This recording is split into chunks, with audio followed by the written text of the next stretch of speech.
Hi there, Lindsay here, the Frugal Crafter. It is SatChat time, our weekly wrap-up catch-up video, not a tutorial. You're not going to learn anything. This is just a chit-chatty video. Okay, disclaimer aside, if you're new here, you've been warned. This is just the weekly wrap-up vlog video. I hope you've had a good week. We had a live stream here, a wrap-up of World Watercolor Month on Tuesday, and then I did a live premiere on Wednesday, a full tutorial for one of my World Watercolor Month paintings, the napping kitty cat. So if you missed that, which you probably did miss it because it was not very well viewed. So if you like longer tutorials, please give that a look. The longer videos just don't do very well. The longer tutorials, I should say, just don't do very well here. So if you like painting tutorials, please go check it out. Help show YouTube that people want to learn how to paint with watercolors and not just a quick little time lapse. So that would be super. I don't know if people don't like the longer tutorials or if they just don't get shown them when they log on. So who knows? I don't know. But if you like that sort of thing, that video is up. And I did a Frugal Friday yesterday, and the video was using wax to collage like your old wax melts. And then it occurred to me, as we're in a heat wave here in Maine, it's so hot.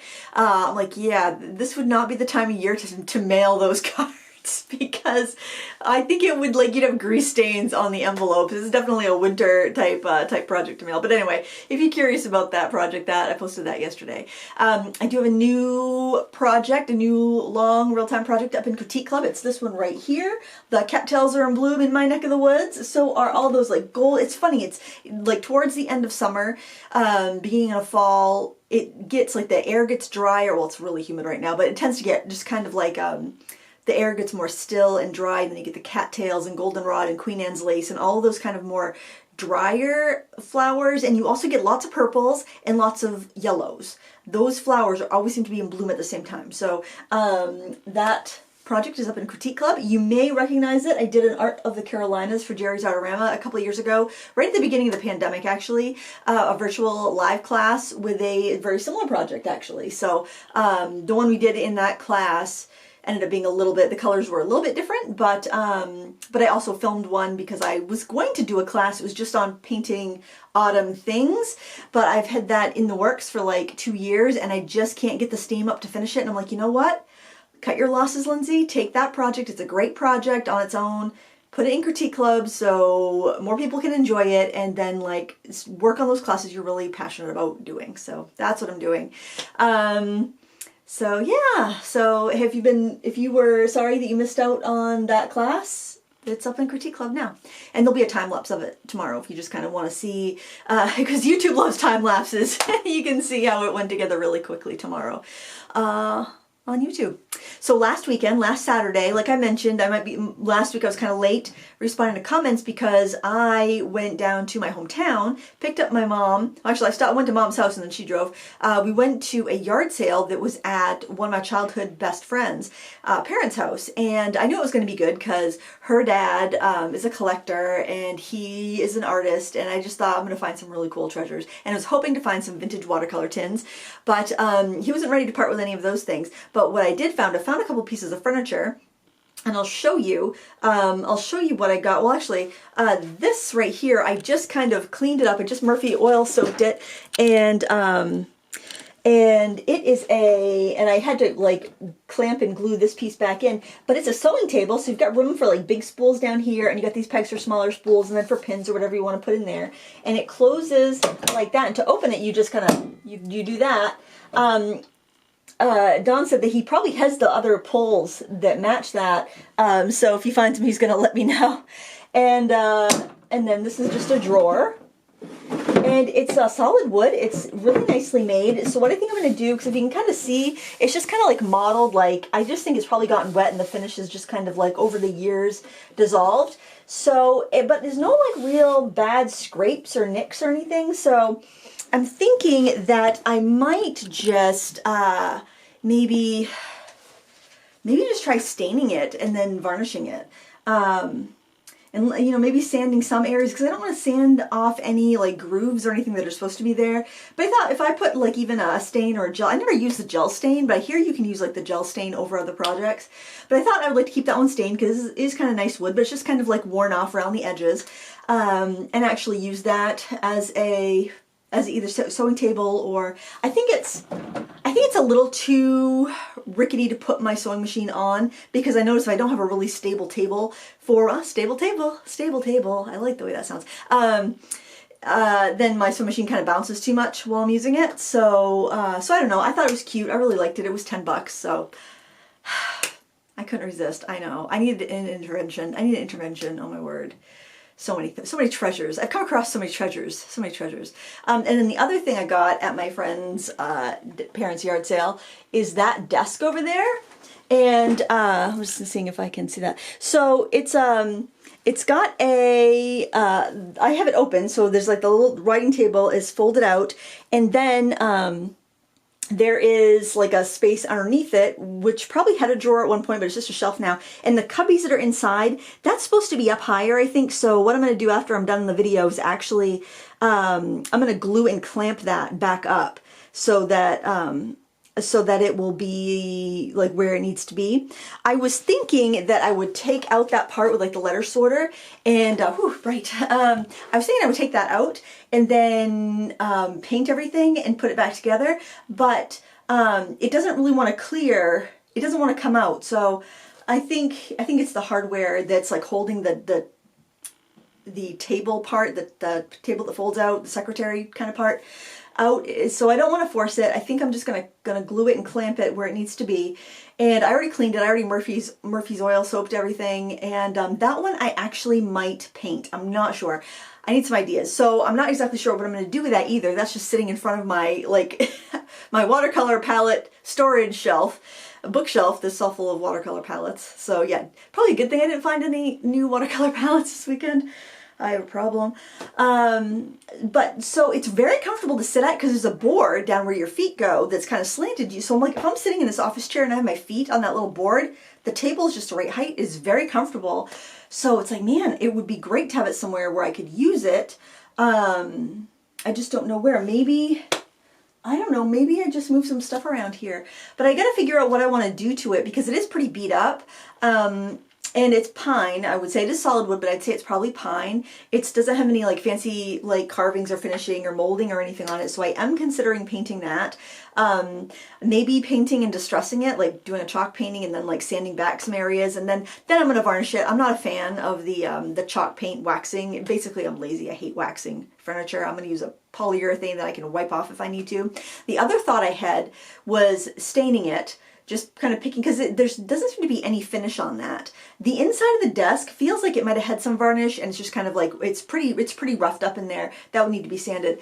But I was thinking if I stained it, like one of my favorite stain colors is Gunstock. I don't know if they still make it anymore, but I think we still have some Minwax Gunstock. It's just a warm brown, kind of on the darker side. So I was thinking I could stain that and then use like a marine varnish on it and put it on my balcony where I like to sit out and work from spring till fall. I love to be out there as much as I can. I thought that would be kind of neat too, just have like a little desk out there when it's good weather. And if I had marine varnish on it, that would protect it. I did a cedar toy box for my front porch. My front porch is covered, and I did that with the marine varnish. I kind of painted it in kind of like a carnival, like old carnival, not like going to the fair carnival colors, but like kind of the old sideshow carnival colors, like gold and deep hunter green and crimson and just black and red, just kind of those rich colors. And then with the marine varnish, it just made those colors look even richer. And I put like a Babe Ruth quote on the top, and I use that to store all the baseball and softball gear that the kids have had. Now it has some dog toys in it and stuff. But the finish lasted so well. Granted, it wasn't like, in downpours, but up on our balcony, it wouldn't be too bad either. We don't get, it's protected by the house enough, I think. And I could just, like we have a wooden couch that Jason made, and that's held up pretty well with the marine varnish. That one's out there, fall through, or spring through fall, and then we just bring it in the winter. But that I think would be really kind of quirky and fun, and that's something I would really use every day. Otherwise, maybe I'll just move some stuff around in here and have it back here so I could actually turn around and work at it. I don't know. Moment of weakness. I love cubbies, man. Furniture with cubbies in it, I can't resist. It was $15. When I asked Patricia how much she wanted for it, she said 15, and I'm like, sold. I'm not even gonna think about it. I'm just like, I went with my instincts. It sparked joy, friends. It sparked joy, and I grabbed it. I snagged it right up. She put a sticker on it that said sold, so nobody else got any ideas. Yeah, we got there when they were opened. I was a maniac. I'm like, sold, sold, sold. You know, and I also ended up with a, I'll see if I can. I don't know if the camera can see it from here. Maybe. Let me just see if I can tip down. So do you see that box on the floor next to the desk? That contains 4 boxes of vintage sewing patterns. So like groovy outfits from the 60s and 70s. There are some really cute flare pants. There's some cute dresses, some cute little halters. So I saw one pattern was sitting on top, and I knew that, and I asked her how much, and she said the box $5. And so I'm like, I'm just gonna buy it because I know I will get $5 worth of fun just looking through these old patterns. And if it's anything that I could wear, that I could sew and wear, great. If not, I could always sell the patterns off in my booth at the boutique, or I could use the pattern artwork for collage or what have you. So let me know in the comments below if you would like if you would like a video just going through that box and looking at those patterns. Let me know. I mean, it's funny. I got these like 2 vintage tins of buttons last year, and I did a video just going through the button tins, and that was like my most popular video of the month. It was crazy. So if that's something you find interesting, I mean, I'd probably watch it if it wasn't me doing it, because I'm curious about weird old stuff. Then let me know, and nobody will be tempted to buy anything because it's like, obviously you wouldn't be able to buy them anyway. So just let me know about that. Then this morning, I was walking the dog, and I saw that on this little cul-de-sac near my house that there was an estate sale, and they had the estate sale company on there. So I looked them up on Facebook after I got home, and they had some pictures of stuff that was there. It was nothing too exciting, but I knew my daughter Lila, she'd asked about estate sales, and she's never been to one. So I told her about it, and we went over there, and it really wasn't too exciting. There really wasn't much that I wanted, but I did find this really cute, chunky, kind of carved looking, it's like resin, you know, it's probably a TJ Maxx special, but it was $3 and I really liked it. Big chunky candle holder that would do like 3 pillar candles. And I like it because I have a couple little statues that are like that material, that resin material I got at AC Moore years ago. And I like to do that on for my summer display on my mantle, spring and summer. I like to do, this probably sounds tacky, but I love white ceramic bunnies. So I have a couple of big white ceramic bunnies.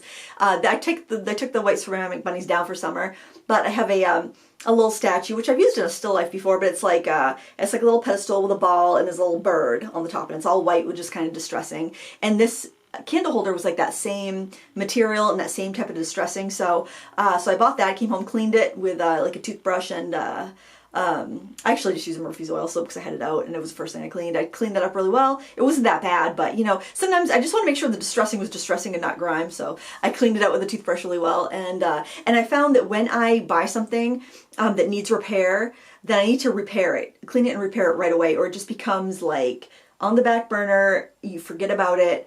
Especially when it's something you haven't owned very long, you haven't owned very long.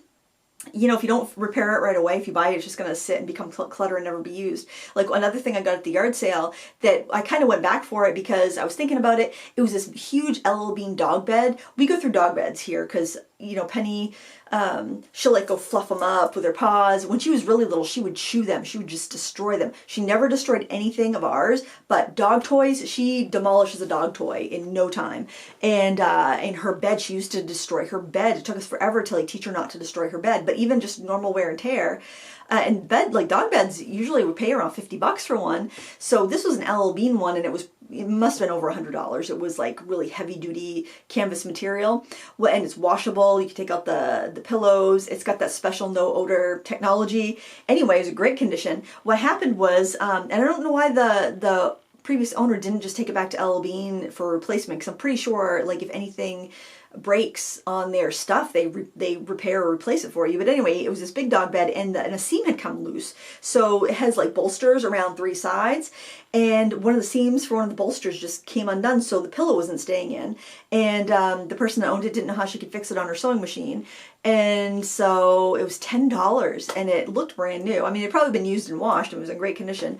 And so I bought that, and the second I got it home, I just got out my hand sewing kit and I just stitched it up. It had to be stitched by hand. I couldn't see how you do it on the machine either.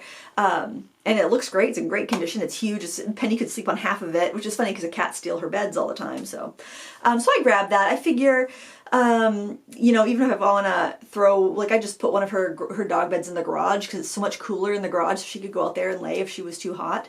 But I'm like, I can put that up in storage until, you know, she wrecks another bed and I can throw that one out there. But right now we had like 3 dog beds in our bedroom. The cat has stolen the dog bed from the living room, so the dog will sleep in this little like club chair next to them, just look down at the dog bed, and the cat's sprawled out on her dog bed. It's weird. That's Frida. Frida will lay on her dog bed. Tally will, she thinks that's uncouth, I guess. She will not go anywhere near Penny's dog beds, but it's weird. They're such weird.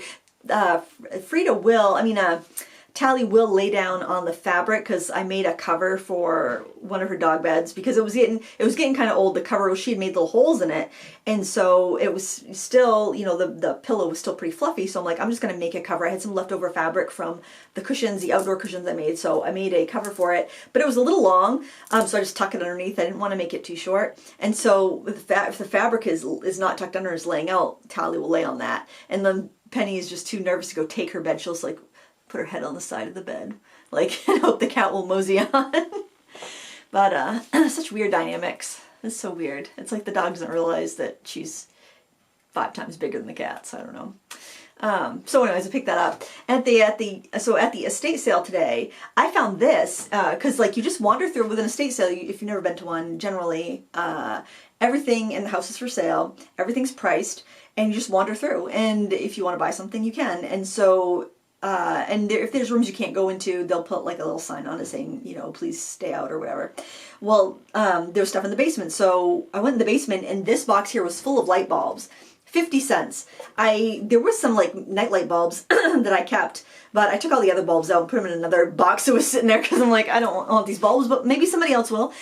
And so I got this box. It's solid wood. I have no idea what the company is, but I'm going to hold this up. Can you see? I'm just gonna turn the light down. Hopefully the camera will focus on that. Does anybody know what that company is? It says Thornberry Original New Zealand Natural.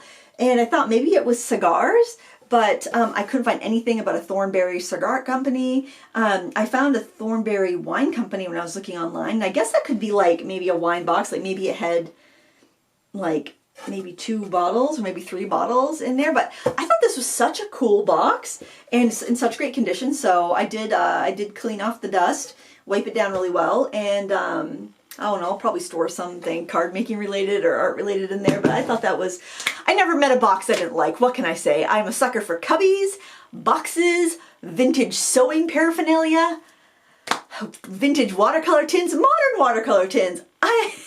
It's a madhouse. I have no scruples. I have no standards. I like it all. So anyway, that's what I need to stay away from yard sales. I did actually destash a little bit this week. Actually, this month. I feel like I look green today. I think it's the light. I don't know. Well, you're just going to have to cope with it. Maybe it's because I'm wearing red and the green is the opposite of red, so the camera's trying to compensate for the fact that I'm wearing red. I don't know. So anyways, I went into the shop earlier this week because this was kind of a weird week. I finished World Watercolor Month. Sunday was the last day. And every time I do a challenge, so I do World Watercolor Month, I do Inktober. I'm thinking about doing a couple other ones, but I always feel a little bit let down after the challenge, and sometimes it takes me a while to figure out why I feel so restless and just like I don't want to do anything. I'm not inspired by anything. I'm just feeling just kind of like wah the whole time. And then it occurred to me it's because I finished a challenge. I've had that goal every day to do the extra painting, and I don't have that goal, then I get kind of like lost, I guess. And the kids moving away, you know, that's gotta contribute to it. So anyway, I had gone through just kind of doing puttery stuff this week, and I decided to go through and destash some more art supplies because I put a bunch of sets of markers out in the shop at the beginning of July, and colored pencils and just stuff like the stuff that I've reviewed. They're fine, nothing wrong with them, but I'm just like, realistically, I'm never going to get through all of these supplies. And you know, I've held on to a lot of stuff. I only held on to stuff I liked. But I held on to a lot of stuff thinking, well, I might teach classes someday and these will be handy. But then I'm thinking about the markers. It's like, well, when am I going to teach these theoretical classes? And if I was going to teach a class, I generally have my students purchase their own supplies so they can take them with them and keep using them. And it's like, how long are alcohol markers going to last? I'm at least 4 years away from wanting to do any sort of like large scale classes, because, you know, I'd want the kids moved out and I'd want the addition space to be all converted over to studio space so that I had a separate space from my home life and my work life. I mean, I have a separate space now, but I don't have room for teaching down here. This is you know, this is just filming room and room and forward. You know, it's not really room for teaching classes. And I don't even know if I'll want to do that in 4 years. So I'm just like keeping that on for some fantasy future. So I decided to go through any marker sets that that I had like the larger or newer versions of. They had to go. So like the older Biennial, Hoo-Hoo sets that were kind of like one-off from companies that no longer sell them. Those all went. So I was pretty much only keeping current product so that if I use something in a tutorial and somebody loves the set, they can find it if they want it. And that way I had the most recent version of everything, because it's like, honestly, I have these are all my open stock markers, and I'm more likely to grab, if I'm just doing something for my own enjoyment, I'm grabbing these. That's what I'm using. I like those. You know, another thing though, guys, if I put that desk over there, if I put that right here, if I'm coloring something, guys, I can see, this has been I love how this looks in the background. I love, because it's so colorful and eye-catching, and kind of, it's fun, like I'm doing this SatChat, you can look at that. And that's kind of interesting, right? Or I can tip it that way and you can look at those colored pencils. It's kind of fun to look at, right? But I would use this so much when I had it on my table right in front of me, like in the old space, I had it right in front of me where I would sit, and it was so easy just to grab exactly the color I wanted. If I put that desk right there, I can actually scooch this over a little bit, put that desk there, and then I could use that when I'm going to color. And if I wanted to like live stream or something, I think I could clip my camera onto the top of that. Ooh, I think that's what I'm going to do, guys. I never use that easel there. That's not a good place for that easel. Maybe I need to move the easel, or I need to shift this down so that I can fit that there. Let me know in the comments below what you think, because I think that would work out pretty well. Ooh, thank you guys. Brainstorm, you just justified my hoarding of desks. I have a cute little desk upstairs in my living room. It's a captain's desk, so it's like really small and squat. And my husband, I'm just like, yes, this was in a boat. I'm sure of it. It crossed the ocean. Jason's like, yeah, I doubt that. It's solid wood. It has all these cubbies. It's so cute, and I love it because I have like a set of watercolors. I think I have my portable painter up there right now, and a sketchbook, and some little thing of Chromaflow pencils, and a couple black pens. You know, just kind of the basics, so I can just grab something and sit on the couch and sketch. But anyway, I'm like, yes, that was on some boat, and it's sailed the 7 seas, and it's all nice and squat, so it doesn't get like tipped over or, you know, anything when the waves are tossing the boat around. I have a great big story behind that antique. Wait till I tell my grandchildren about that. And ooh, who's gonna get Grammy's seafaring desk? Actually, it came from Marshall's. Oh, the antiques. Who knows? Who knows? I don't know. I totally forgot where I was going with that conversation. We went dorm shopping last weekend on Sunday. It was good. We got everything we needed, but it was also kind of like, oh, I don't know. I've kind of like been looking forward to it and also kind of dreading it, because it's like, well, first I hate shopping, but also it's kind of like, oh, gotta make sure we remember everything. And so we were like getting bedding, and you know, so I'm like, you guys are gonna buy a big tote, and we're gonna pack everything into this tote, and then, you know, you can like throw it in your car after you've unloaded your dorm room, or you can, you know, pack stuff back up in it. I thought it'd be really handy to just have a big tote. And so they each got a comforter and a sheet set and some towels and washcloths and shampoos and all this stuff like that they'll want to have, like, you know, fresh, you know, stuff for school, so they don't forget anything. And it was good, but it was also kind of like, oh my gosh, this is really getting real now. They're gonna be gone in like a couple weeks. And we have a luncheon tomorrow with Lila. She got a pretty prestigious scholarship, and so they're having a luncheon for all somebody from every school gets in Maine gets a scholarship, and so there's one for every school, I guess, every high school, and so we're going to that luncheon tomorrow, and it's just like, man, it's all just so fast, it's so crazy. And my son just was looking at an apartment with his girlfriend, and they think they're gonna take it, so I'm gonna all three are gonna be gone at once. What am I gonna do? I'm gonna have to redecorate the house. Well, luckily I have all these desks that I can scatter hither and yon in all these spaces where there's no longer children. I'm gonna turn to the crazy antiquing lady. I don't know. I don't even really antique, but man, cubbies. That's all I can say. Oh, I was also thinking that when Jackson moves out, because I'm sure he'll leave his bed behind, but that would be pretty much it in his room. So I was thinking I'd put a desk there, and then, make up the bed all nice. It'll be a cute little guest room, or if he wants to come home, and there'll be a bed there all clean and ready to go. I don't know. I plan on keeping this workroom for me, even though, it would be, I don't know, it would kind of be nice to have windows, but then again, you have you have external lighting, external variables to deal with that I don't have down here. The only variables I have down here is if there's a kid upstairs playing guitar, or the water pump goes off, or something like that, but that's not going to happen in another month, and this space is actually pretty easy to heat, so I don't think I'm moving this area until the kids are out of college and I can take over the addition for my workspace, and this will be the exercise room, I guess. This other thing that I found is kind of interesting. So you might know what this is, but I didn't know what it was, but I picked it up. I'm like, this is really interesting. I think it was like $1. And yes, it was $1.